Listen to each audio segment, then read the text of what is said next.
What's up, football fan? Welcome back to Football Unfiltered, the show where we keep it real, we keep it raw, and never hold back. I'm your host, Carl Phillip, and tonight we got Alex joining me to break down everything that matters in the beautiful game. No script, no filter, just pure football talk the way it's meant to be. We're diving into El Clásico. The dust has settled, but the debate is just eating up. Vini Jr., Lamine Yamal, Barcelona highline that had everybody talking. Then we're looking ahead to Haiti U17 at they start the tournament run tomorrow and the MLS Playoff chaos, where chaos is the only guarantee.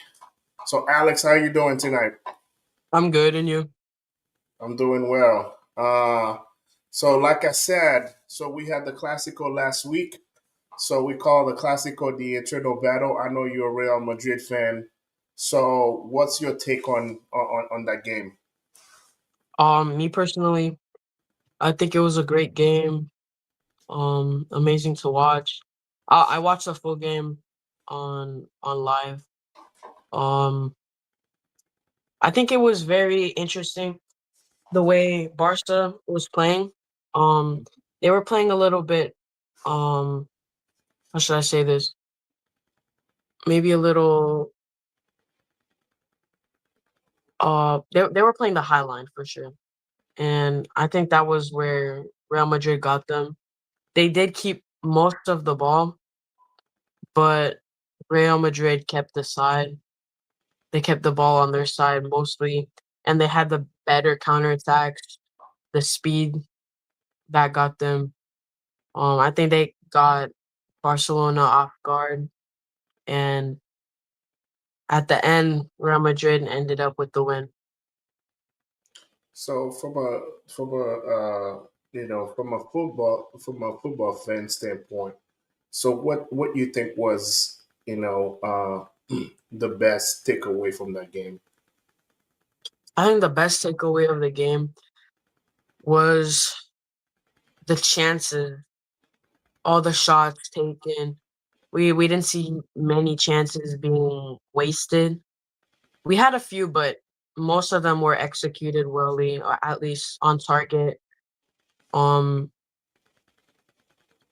I think it was very good passing, not a lot of mistakes. There were a few, but not a lot. And I just think it was very high class. There were some key players missing, like Rafinha and Rudiger, but I mean, it really depends because we've seen Barcelona play like this for the start of the season, Hmm. and Barcelona been doing great until now. Real Madrid were doing amazing, and they came in and beat Barcelona. I think it's a very good match. But yeah, So do you feel like that game live up to its name? yes, it absolutely did. I mean, it was 2-1. Though it's a game. At the end of the day, it's not gonna be what, like, 7-6. It's gonna be a tight game. So, I think there was a lot of anticipation before the game, a lot of, posts, especially from a few players, and it was a lot of hype, and I feel like there may have, it would have been overhyped a little bit. Yeah. I think it was more like a very tight game and just a normal game, honestly. It didn't seem too interesting. Barcelona weren't trying their absolute best, so I think it was a very laid back game. Okay. So if people were people that watch the game, like especially the casual fans, the only thing that they remember after the game was the scuffle after the game. So where the Barcelona players and the Real Madrid players got into it. One of the biggest thing also that happened in the game when Vini Jr. When he got substitute and he was very upset. So let's talk about Vini Jr. a little bit. So what you think of his future in this team? Honestly, I've been hearing about a lot of people offering to take Vinny, and I think maybe that could happen, but it's just you gotta grow up. I mean, at some point, a few years ago, he was dealing with these issues, and everyone was thinking, oh, maybe it's gonna go away. But I think obviously there's something. It's not just everyone else. It can't just be everyone but Vinny. I think Vinny has just um, a very big personality, Hmm. and I feel like those those emotions can bottle up with Vinny. So Right, I think that's something we have to watch out for, and he has to watch out for because no team is gonna accept those behaviors on the pitch. I mean, like he was trying to fight an 18-year-old man. It's you can't you can't do those things. right, Especially it's it's soccer. You're also influencing young kids that are watching the game, yeah, and they're looking at you as their how would you say this, their role model, and they see these actions, and then they go to their games, and then they do those same things because oh, Vinny Jr. did it, why can't I do it? right, So I think it's very it it just doesn't link up because when you do these things, they have an impact on other people. right. Yeah, it's sad. When you're looking at somebody like Vinny with all the talent that he has, and for some reason, when he let things get to him, right? And he let things get to him. So which is unfortunate, right? But it is Vinny. So you get the best and the worst. And the funny thing is, he was playing a good game. So even myself, I could understand the substitution. But he was playing a good game. Actually, it was he was the one that started the whole what happened for Real Madrid to score the second goal. So it was the catalyst on that goal. But so I okay, but I'm not the coach. The coach has his game plan, so he put his game plan together. So anyway, we got our guest JD. What's going on, JD? Hey, Coach, how are you? Hi, everybody. So Sorry. this is good timing because we were talking about the game between Barcelona and Real Madrid.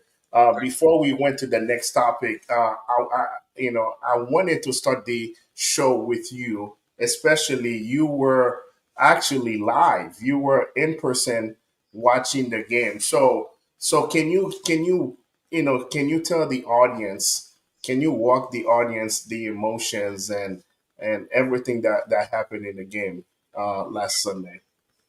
Oh, thanks, Coach. Good evening, everyone. Yeah, it was a very emotional game, on the especially because it's El Clásico. It's kind of one of the biggest game of the year. And one thing I noticed, it's how enthusiasts were the fan from Real Madrid. You can feel like they they felt like, hey, this time we may have the upper hand, and I think they were very motivated, not only the players but the whole stadium, because even doing before the game, they were starting to boo Lamine Yamal, and you can tell they were very, like I said, very motivated. Now, in the game itself, it was a very tactical game where, again, I think Xabi Alonso put his mark on the team now, high press all the time. And one thing that he did that was very interesting, that was in the midfield, there was, it was very compact. And players like Pedri, De Jong, they were not able to play the usual game. So I think that was a master class from him. And when it comes to the second half, when I think I heard you guys were speaking about it when he took out Vini Jr. That was a big silence in the whole stadium, and the reason was not because of the substitution, but because of Vini Jr. Reaction. He went straight to the the locker room. To the locker room, and I was like, "What is that?" And he was like, talking and keep pointing at the coach, and nobody understood. And the thing is, a few minutes after, everybody was relieved that he came back. But one thing I noticed is even when Mbappe missed the penalty, they were chanting his name. I think he's very popular. That's one of the surprises for me. He's the most popular player in Real Madrid. Him and Courtois and Bellingham, because people were chanting his name during the game. Once he get the ball, you can feel like he's their guy. And also, as you know, coming to the end of the game, there was that scuffle between the players, and that was a little bit ugly at the end, because I think that took away part of the success of Real Madrid, because the talk about after the game was mainly about Vini Jr. and what happened at the end of the game. But overall, I think it was a very good Clásico. One thing I wanted to mention is regarding you mentioned his substitution. I think one thing people don't realize, for Xabi Alonso, the most important thing is pressing. And one thing, Vini was playing very well, but when it comes to the second half, you can see on his side there was not enough pressing, and I think that's what justified the substitution. And Rodrigo, when he come in, he was helping in that pressing, in that recuperation, and you can see he actually got a shot on target, which Vini didn't have the whole 78 minutes that he played. So I think a lot of people were saying, "Oh, I don't understand that substitution." But if you look at the stat, and if you look at the game, especially in the second half, Koundé was pressuring, going up and down, and they needed fresh blood. And I think, I think it was a good decision. But overall, I can tell you it was a great Clásico. I really enjoy it. And I had a chance to meet with Barcelona president, and that was very funny. It was just a lucky meeting, but it was very nice. Good, man. Good. So we talk about Vini, right? But let's go on the other side of the ball. Let's talk about Lamine Yamal, because also he was at the forefront of about the scuffle that happened, at the end of the game. So I mean, today he had a better game. So I know, Joe, we talk about this Lamine Yamal, especially about his off season. Right now, he's getting a lot of talk about his off the field antics instead of what's happening, on the field. So so what do you think is happening with him? Oh, me? Yeah. Definitely. I think his life off the field has taken over, and that's obvious. You're only 18. You have all the talents. Now he's almost on every show. his personal life is out in the public. I think it's too much attention, and I think he should focus more on his game. And then I agree he has the talent, but as you know, soccer is not just about the talent; it's about the work ethics. And this guy needs to grow. He's only 18, and if you remember, players like Messi, Maradona, Ronaldinho at this age, they were really good. But guess what? They didn't have those extra, uh, you know, It's luggage. it's a different time, Joe. I know. With That's what social, I'm saying, man. Even Vini Jr., right? yeah, You just had for me, it's like he's coming back to his previous form, and now he's already on the news. He has a new girlfriend, and that's in the public. I'm not saying that's bad, but the yeah, thing is, you have to understand why people love you is because you're a soccer player. You yeah. understand? And I agree. for that, your personal life. Yeah, I understand you can have your personal life, but you try to bring it in public. And the sad part about this is like when things happen, guess what? It's gonna say, oh, people are infringing in my privacy and stuff. But why?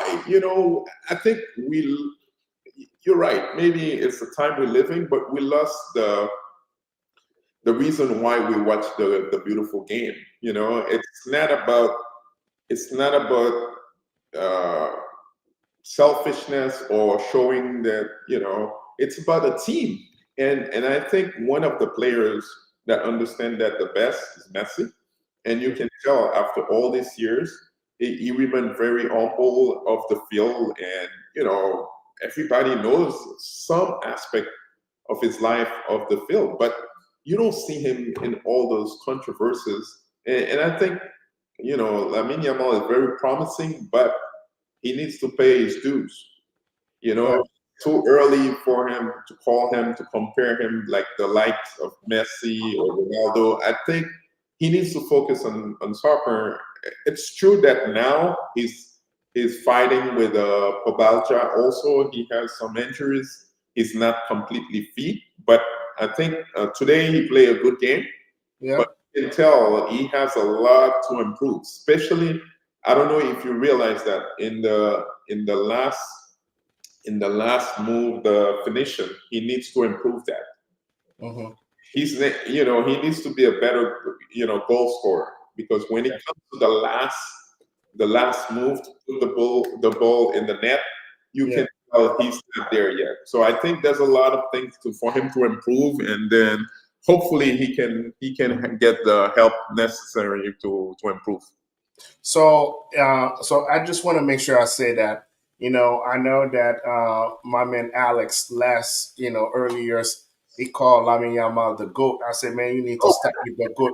You need to stop with the GOAT conversation, man. But my God. this is what happened. This is what happened when you see this young generation.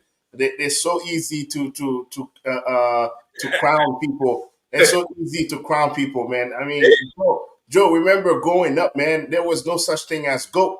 Now kids are just throwing GOAT Everybody's left a and goat. right. You're everybody is a goat now. Yeah, the kids are throwing goats left and right, But anyway, Alex, don't worry. We try to adapt. We try to so adapt. We so I think Coach and I we're a little bit old, but we try to adapt. But so so so I'm so not so. criticizing. I'm not criticizing. I'm just doing No, trying we're to not adapt. criticizing. We were trying to tell Alex, hey man, let's pump the bricks a little bit, man. Let's not crown the kid because he has a lot. I mean, he's 18 years old, and there's a lot of game left. So let him focus. Let him be himself. Let's play on the game. But I agree with you, Joe. I think the one thing you gotta understand: the reason people fell in love with you because of what you do in the field. Correct. So when you let the outside world taking over for what you do, now it become a distraction. So I mean, obviously he's 18 years old. He has a lot of fame, and you were talking about, you got to understand. I don't know if Messi and Cristiano Ronaldo. I don't know if they were 18 today. I don't know if they would have been Yeah, different.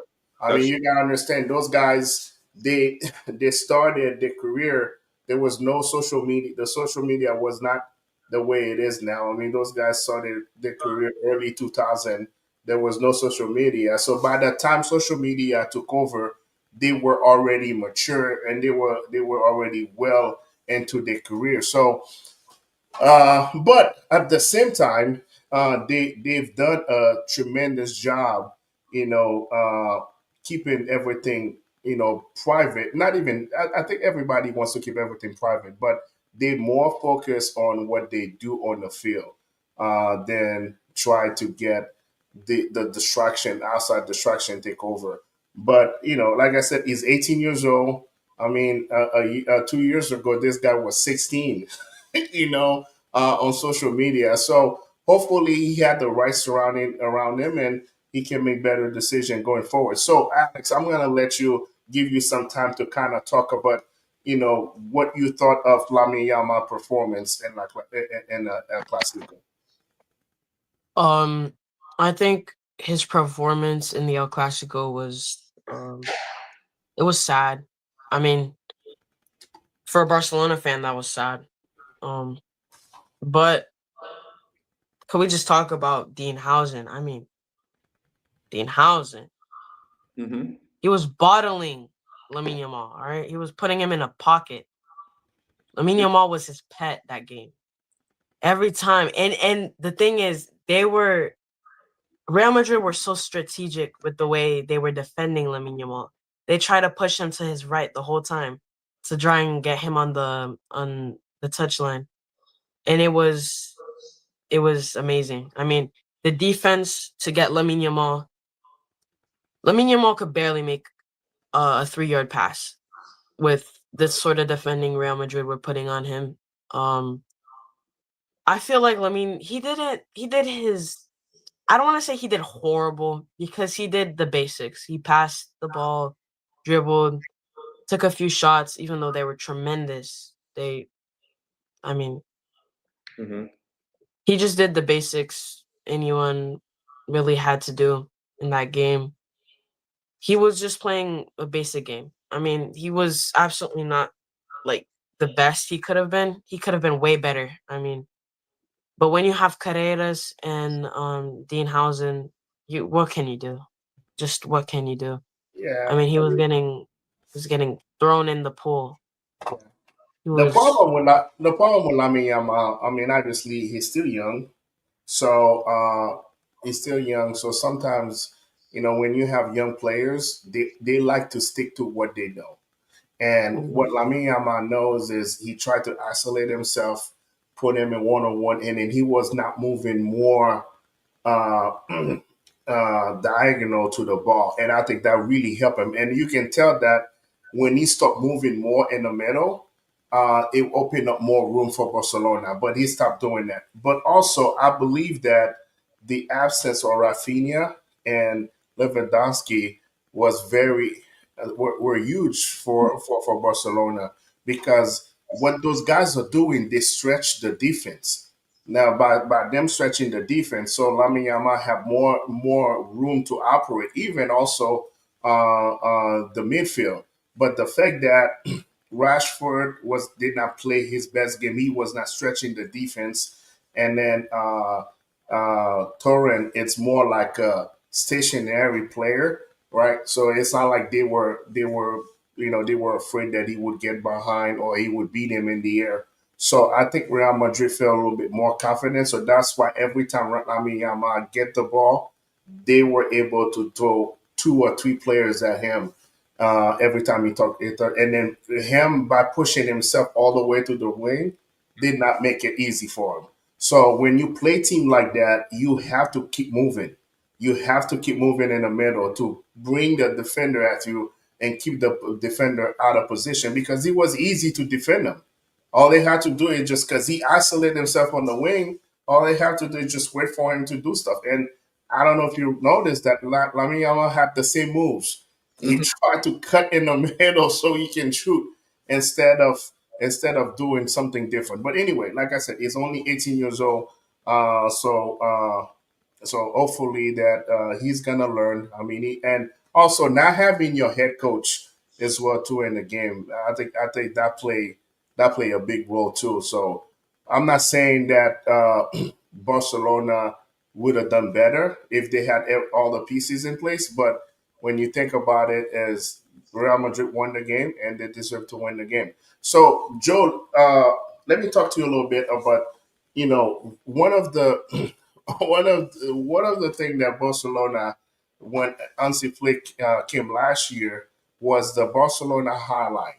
So at this point, is it still a genius formation or is it just suicide? No, I think it's becoming predictable. Everybody knows that Flick plays that high line, and the problem playing the high line it's not the main problem. The issue is the pressing. Because when you play the high line, you try to overload the other team once you get the ball. But the problem with Barcelona, the guys in the front, they're not pressing like you see, for example, with PSG or with Real Madrid. They're Yeah, not they're not pressing, especially Rashford. He made some improvement today. I don't know if you saw the game. The yeah, first goal actually is because of his pressing. Elche lost the ball and they were able to score. But I think it's becoming too predictable, and I think uh, it's a trade-off that for Flick. It's like, hey, we know we play the high line. You might score one or two goals, but yeah, because we overload you, we're gonna score more goals. I think it's a gamble, and it's becoming more and more predictable. And unfortunately, he doesn't want to change. Flick yeah. has been playing like that since Bayern Munich, the German national team. So that's his style. I think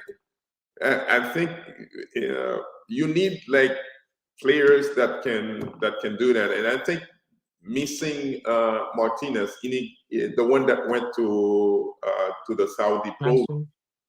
Yes, Mhm. it's a big loss, but I think, yeah, I would say suicide this season. Yeah, I mean, one thing about it too.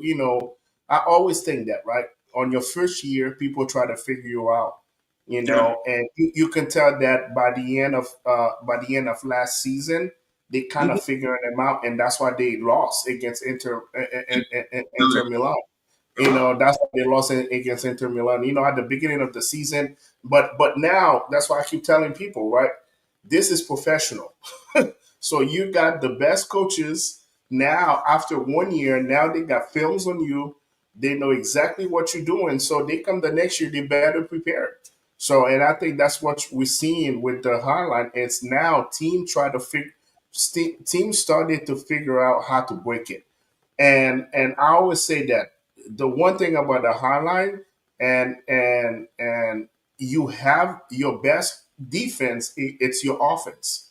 So you have to score a lot of goals. So when you give up one or two goals, it doesn't really hurt you.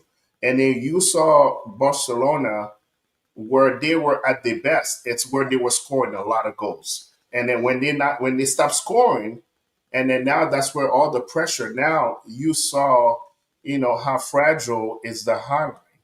So I know, Alex. You kind of talk about the high line at the when you were talking about the game earlier. So did you feel like teams started figuring out Barcelona?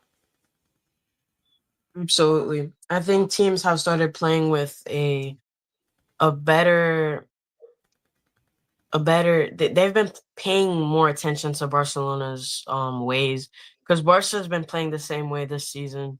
Last Yeah. season, the end of last season, everyone started figuring them out. I mean, they were very close to losing their title. Um and I think that could have, if they probably switched it up.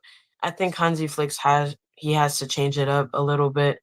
Maybe even like not even the whole highline thing. He just has to fix something in the midfield, because something in the midfield is not clicking. I think that game against Real Madrid, their midfield was not connecting. They had to bring in Lamine Yamal into the midfield. It wasn't working, and it was their getting too predictable.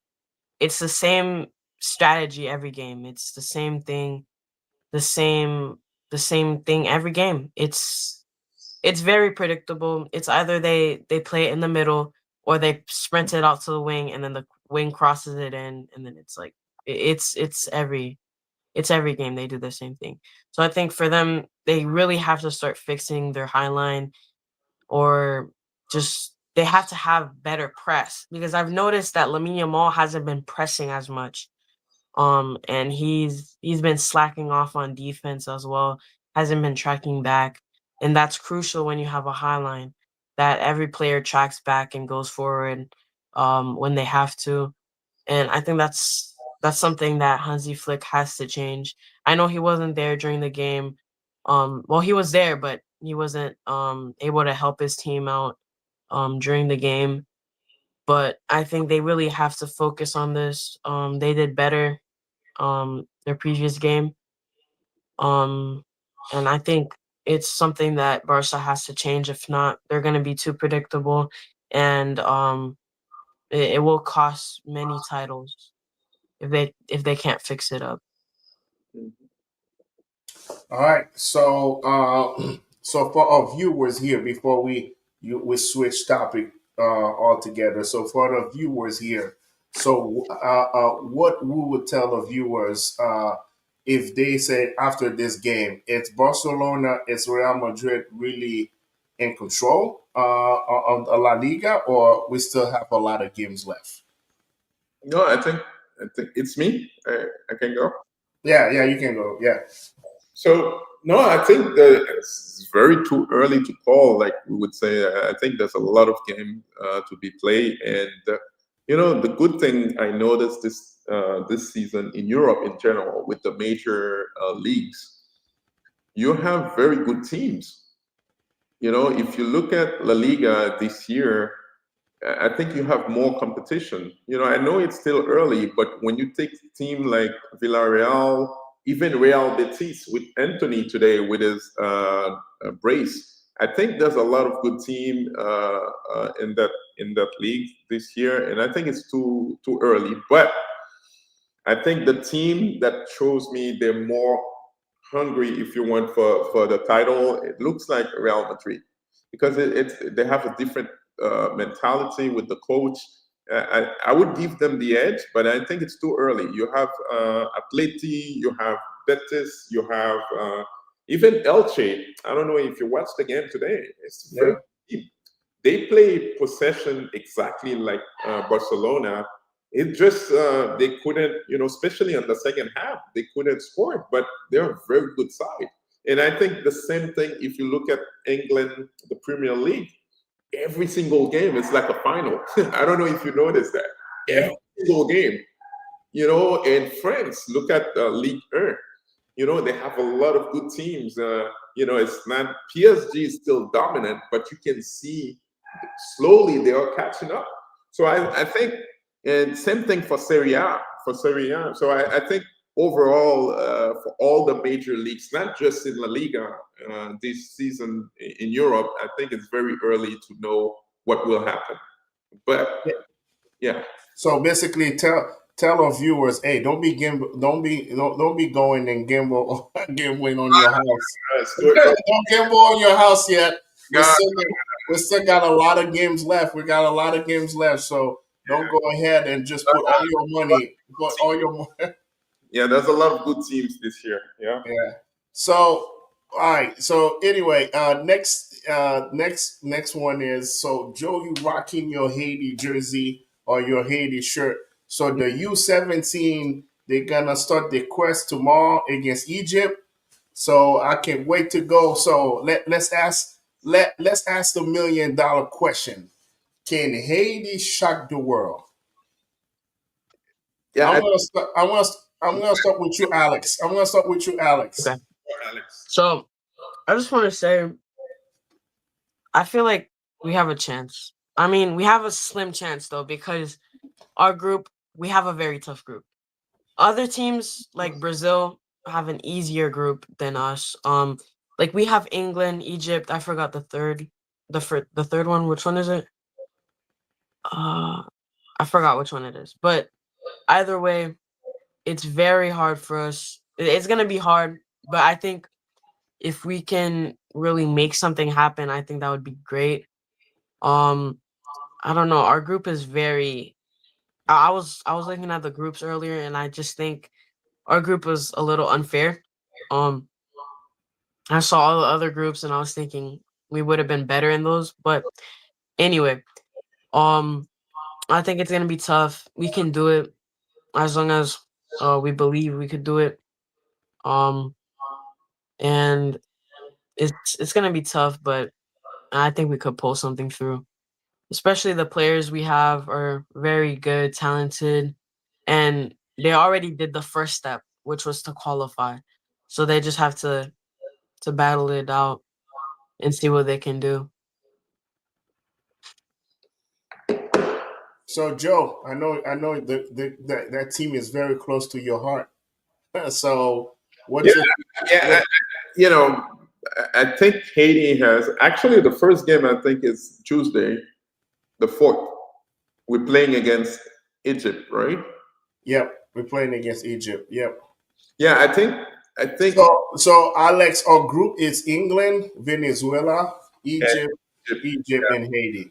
Yeah, Yeah, I'm scared about England. I'm scared about England. yeah. I think actually, I think the most difficult game will be the game Tuesday because Egypt at this level they have a very very good side, but I think Haiti. The first thing I don't think we're gonna be. The African teams have been popping off though. Like Morocco won the U21, was it? Yes, U20. The Yes, U20. U20. they just they just beat Argentina. It just to tell you, Yeah. this part of the world they've been improving. Same thing for Venezuela, but I think Haiti can shock the world, like you said. Yeah.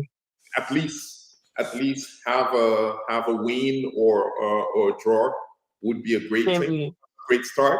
But I think Haiti, we have a lot of talents.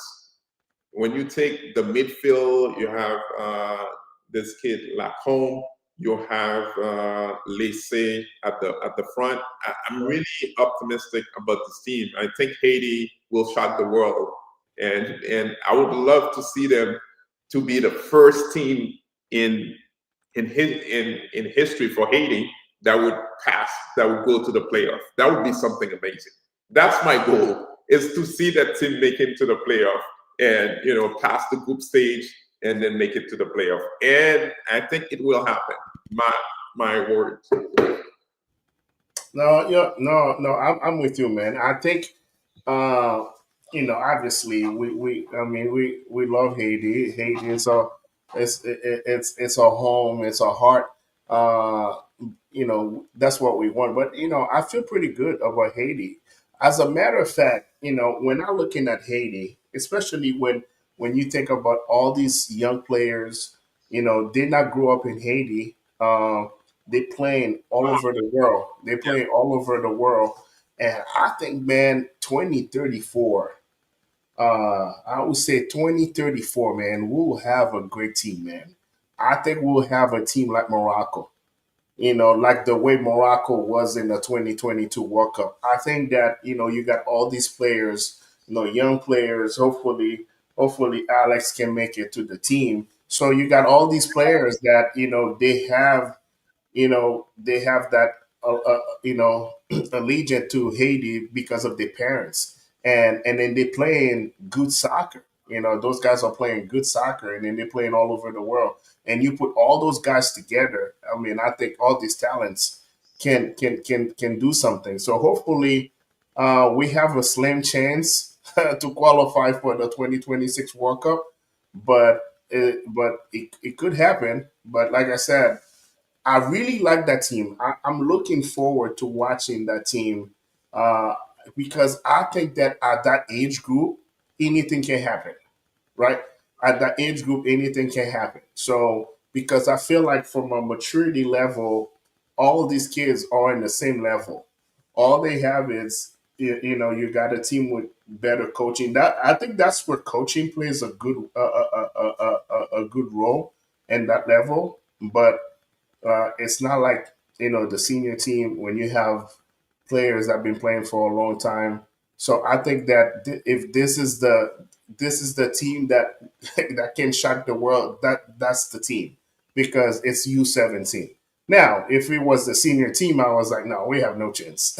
But since it's the U17, I'm excited, and I wish those guys the best. I'm gonna be cheering for them, and I know that they got. I mean, they already make us proud by just qualifying to the World Cup, so they're gonna keep making the country proud.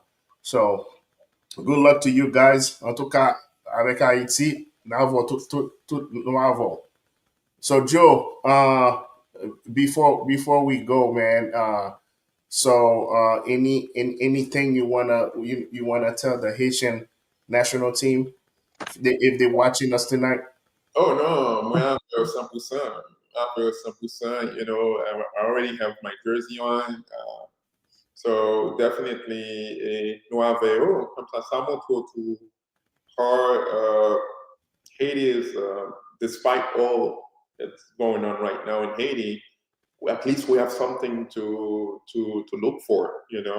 Not only the U17, but also the senior team. This also they'll play two critical games for the World Cup qualifiers. But définitivement, nous avec Monsieur O, et puis bon, et on suivre tout match et j'aime là, je pense que Haïti a passé dans le deuxième tour là, moi crois dans ça et je crois dans Monsieur O, je pense que we going to shock the world. That's good, man. That's good.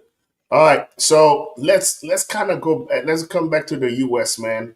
We got the MLS playoff going on. So, Joe, favorite team, Enter Miami. And what happened last night, man? Oh my God! I think So before, do you feel like with what happened last night? Do we feel like we're gonna have a repeat of what happened last year? Because Miami won the first game last year against Atlanta, and then lost the next two games. Do you feel like that we can see another repeat of last year? I hope not. I hope not. But I think you're right. I'm really scared that we may have a repeat of what happened. I think this Miami team is so unfortunate that we lack of concentration. It's a good team, but when it comes to the defensive shape, we always lack of concentration. And I think what's his name, Rodrigo De Paul, I'm a little bit disappointed. I think he can do a little bit more for the team, but I have concern. I have concern that they can go all the way. I think they will pass Nashville this time because they have that history with Nashville. We have that history of beating Nashville at every competition at that stage. So for that reason, I'm very optimistic. But going all the way to win the MLS Cup, I think it would be very difficult because of our defensive shape and unfortunately, we lack of concentration. We need reinforcement in the back.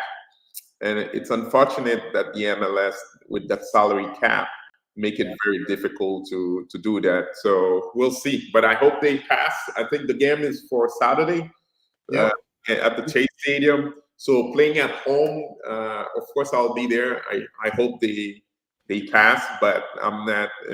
We'll see. Last year they play. It was Format. same format, right? Yeah. So they played the first game.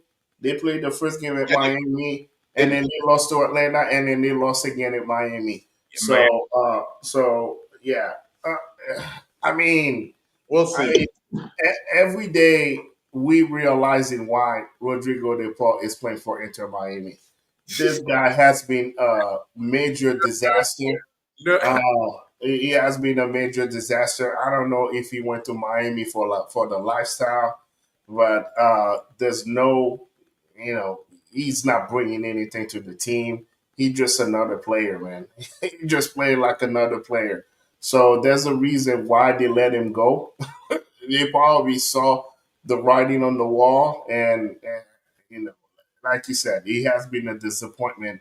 Even the Argentine fans, they even said that they hope that he's not a starter in the Argentina team coming next World Cup because his play is it's not up to par. But Mhm. there's a lot of football left, so we'll see what's gonna happen. So Alex, it's chaos, man. We call it MLS chaos. So what's your take about what's gonna happen in the MLS? Honestly, um, Rodrigo to Paul, man. I mean, he could be so much better. Honestly, I think Inter Miami would have been better off just signing me. Um, but anyway, I think Signing you? You say you? yeah, yeah, Oh, yeah. boy, hey, They should have just signed me. Joe, I don't know why, but Joe, what's going on? Joe, what's going on here? yeah, I thought me was a player, man. I was like, hey, who's me? Joe, I thought me was. I was like, hey, Joe, you know the player named me. I don't know. I Yeah. mean, come on now, Alex. Whoa, Alex is. Ooh, come on, Alex. Yeah. and to be honest, man, I should have been on that squad. I think he has to stop posting pictures with Suarez and Messi and like actually get to work. Like go to the gym. I haven't seen one photo of him at the gym. I just see him hanging around with Messi. So No. Go ahead. Go ahead. other than that, um I think I mean, he's I not out think of shape. I mean, okay, let's rewind. He's not out of shape. He's in great shape. He just like he's it. in good shape, but I think he's not playing hungry. I Yeah. think, yeah, I think yeah. it's because like he thinks it's because he's in a lower division. He thinks he could just do whatever the heck he wants. But But I that's think not true. yeah, he got a lot of criticism like for he went to Argentina to a concert while the team was in the play while the team is Yeah, preparing for the playoff. that's what I'm saying. He's not hungry. That's his problem. He's not hungry. I'm not saying that I'm not judging him for that, No, but I'm not judging him. I'm just saying when you're looking at him, Rodrigo de Paul, his nickname. He's the motor, right? He's the engine. yeah, I mean, he's not playing like that, right? So he's not playing like that. he is a So different player. In Miami, he's a different player. And yeah, if you would ask me, he looks more Brazilian than Argentinian. what do you mean, Joe? He's Why are the you disrespecting Brazilians? generation, the new generation of Brazilian. It looks more like them. Oh, you mean like focus more about off the field stuff than on Yeah, the field stuff? Okay, got it. I'm speaking for Brazilians, and yeah. they're No, not taking him. don't They're kill me. not taking him. It just take it as a joke, but No, Alex, he was talking about his lifestyle. That's what he meant. I yeah. know. I know. It's like, but like we mentioned, the soccer has evolved a lot. Now it's not just soccer; it's almost like the Kings League. The Kings League in Spain, where they mix it's a small tournament that they have, but they mix like social media, celebrity in there. I think overall soccer is becoming like that. It's not just soccer as we know it, but it's now yeah, I'm not saying it's a bad thing, but I think for us growing up in a different generation, Yeah, it's difficult to see. But now that's the way it is. Hey, we have to adapt, Alex. We have to adapt to the new. yeah. I mean, And I think when you're looking at it, it's more of a business, right? So those guys are talking about the brand, and I think the guy that mastered that it's Neymar. I think Neymar is the one person that you say that he knows how to use his talent to make him money. So I think this guy should be. I think Neymar should be studying in college. They should have a course on Neymar to say this is how you leverage your talent to get you where you want to be. So, what are you trying to say? what do you mean? I just don't understand what you're trying to say. What do you mean? What I'm trying to say? Neymar Like, is the no. When you're looking at Messi and Ronaldo, I think Messi and Ronaldo, they talent if you're looking at the corporate world, like you're a good performer, and then you get to what you want to get, right? And then you get promotion, and then you get stuff like that. So Neymar is the kind of player, is the kind of person that you'd be like, man, I have a skill set, and then I'm gonna leverage myself so I can get the promotion that I need. He's not the type of guy that is, because he knows how to leverage that. So when you look at it, this guy only played 5 games in Saudi Arabia and make $250 million a year for the thing. So he I knows mean, he knows how to do it. And I'm not saying that in a bad way. I'm not saying that in a bad way. He should be an example of people saying that, hey, when you have a talent, this is how you use your talent to make you money. Because they always telling you that when you're good at something, use that and then turn it into a business. And I think this is what Neymar. It's not a bad thing. I think that's why I said they should. Everybody should study that. He's uh, the example of leverage your talent to get you where you want to be. That's what I meant. No, I don't want to be judgmental because I know, like I said, we have to understand the new generation is different. But I think if you look at some players like Messi, that would give you an idea what success should be.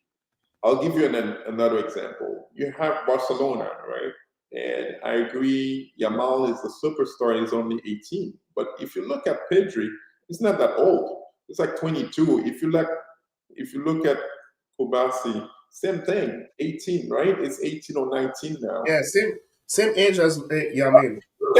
Look at their profile.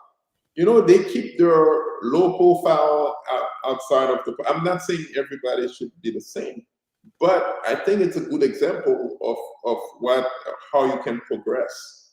Because I don't know if you remember Mario Balotelli, has a lot of talent, but for me, he could have been one of the best players, best strikers.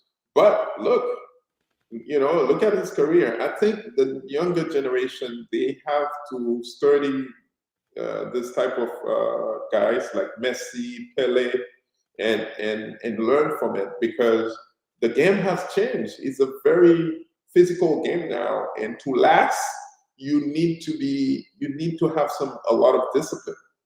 You need to, So, Joe, I wasn't even talking about that part. I'm not talking about. I think when you hear I'm talking about Neymar. You're talking about everything that you're thinking about everything he does off the wait, I have field. a question. No, I it's have a not what. question. No, let me finish that. What I was saying. Um, What I'm trying to say is Neymar is very, very, very, very, very, very talented, right? yeah, So when good. you, yeah, very, very, very talented and is very skilled, and he's the kind of. So when you think about it, he's the kind of person. He was the only player. So when you're looking at Messi, as good as I mean, people call him the best ever. As good as it, no team ever never ever paid a transfer fee for him to play for them. Never play a transfer fee for Messi. Mhm, Messi's playing for 3 teams. mhm. I mean, all 3 teams got Messi pretty much free. Free, yeah. Mhm. That's what I'm saying. So Neymar understand the business aspect of he really understood the business, or people around him, they really understood the business aspect of it. So they use that to their advantage to get to where they want. And Mhm. I'm not talking about is what he does, his antics. And that's not what I'm saying is he knows how to use his leverage, his talent to get him to where he wanted. That's what I meant. No, I agree. I Yeah, agree. that's what I'm saying. That's why I said that Neymar. It's Alex, somebody they should have a course in college how to really use your talent, how to use your talent, or how to use your talent so people can see you, so they can pay you accordingly. Neymar is the that's a example. long class name. Huh? It's a long class name. What do you mean it's a long class name? It's just a long class name. Just how to be accordingly to Neymar. No, Alex, man, I think you look. Uh, So I think Alex, you're looking at from a different perspective, man. So uh, that's why you're looking. It's no, you look at it from a different perspective. You're looking at it, but you're not seeing what we're saying. But what was your question, man? so like Mario Balotelli is still playing, correct? Yeah, he's still playing. I Yeah. think. Let me see. I think he's not playing on. I think second or third division. No. Isn't he playing in Turkey? Or was No. that like last year? I don't remember. So No. what's your question, Alex? What's your question, man? I just What's your I, question? I just said my question. You Was It it? wanted was to know like where you know where I on just wanted to where, know if Balotelli was still playing oh, that was because your I have question. not Okay. Yeah, heard I of get it. Balotelli his name in a while now. So Yeah, I mean, we're not talking about. I mean, it's not about wasted talent. I mean, if you're looking at Balotelli, you're looking at Adriano from Brazil. Oh, sorry. That's a no. That huh? No, I just wanted to correct. I just looked it up. He's a free agent now. He was part of the Genoa team, the one they are the last oh, in the Serie A, but now he's a free agent, no club. Yeah, I don't think what I'm saying is we. Not, I'm not talking about people that have a lot of talent and then they not and then they're doing something different. This is not where I'm coming from. What I was coming from is people that have the talent and they know how to position themselves for it and then have the talent, leverage the talent to get to where they want. That's where I am. Yeah. Like Messi, for instance, when you're looking at Messi, I mean, when you're looking at him, he's not making moves. He's not making moves so he can. I mean, Messi, obviously, his team is very smart. They know how to position themselves. But Messi is not the type of player that is making moves to get rich, right? It just everybody say, all right, man, you so good. I'm gonna pay you accordingly. But Neymar said, hey, I have something that I know how to leverage it to get to where I want. That's what I'm saying. I mean, Neymar was getting paid $30,000, if I'm not mistaken, $30,000 in any time he posted something about Saudi Arabia. uh, No, I think you that's know. what I'm saying. His team is brilliant. The Neymar team is brilliant. So that's what I'm saying. I think this is one player that he knows the business. They understand the business aspect of it, and then they use it to their benefit. Anyway, all right, guys. All right. It's been fun tonight. So we got some more soccer. We got some more things coming up. So for anybody, this is the Halloween weekend. So we wish you guys, if you celebrate Halloween, we wish you a happy Halloween. So, but for the football fans, please watch the U17 World Cup starting tomorrow. And for some of you from Haiti, let's watch the national team. If you're not from Haiti, also watch Haiti. We have some good players playing in the World Cup. Please watch it. The World Cup's gonna be on Fox Sports, FS1 and FS2. Oh, nice. So please catch those guys. They're the future. Catch those young guys as they represent the country. So for Joe, Alex just drop off. So thank you guys. So I'll see you guys next week. All right, guys. All right.